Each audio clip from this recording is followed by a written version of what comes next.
নবীজি একদিন তার দুই নাতি হাসান ও হোসাইনকে বুকে জড়িয়ে বলেছিলেন, হে আল্লাহ, আমি এদের ভালোবাসি, আপনিও এদের ভালোবাসুন। রসুলুল্লাহ আরও বলেছেন, আল হাসানু ওয়াল হোসাইনু সৈয়দা শাবাবি আহলিল জান্নাহ, অর্থ হাসান ও হোসেন জান্নাতি যুবকদের নেতা।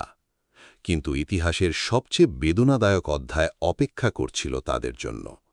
হজরত হাসান রাদিয়াল্লাহু মুসলিম উম্মার ঐক্যের জন্য নিজের খেলাফত পর্যন্ত ছেড়ে দেন, কিন্তু বিশ্বাসঘাতকতার মাধ্যমে তাকে বিষ প্রয়োগ করে শহীদ করা হয়।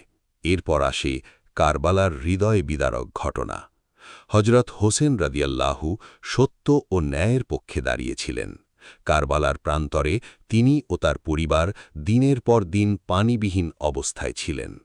পবিত্র কোরআনে আল্লাহ বলেন, ওয়ালা তাহসাবান্নাল্লাযীনা কুতিলু ফি সাবিলিল্লাহি আমওয়াতান বাল আহিয়াউন ইনদা রাব্বিহিম ইউরযাকুন, অর্থ, যারা আল্লাহর পথে শহীদ হয়েছে তাদের মৃত মনে করো না, বরং তারা জীবিত, তাদের রবের কাছে রিজিক প্রাপ্ত।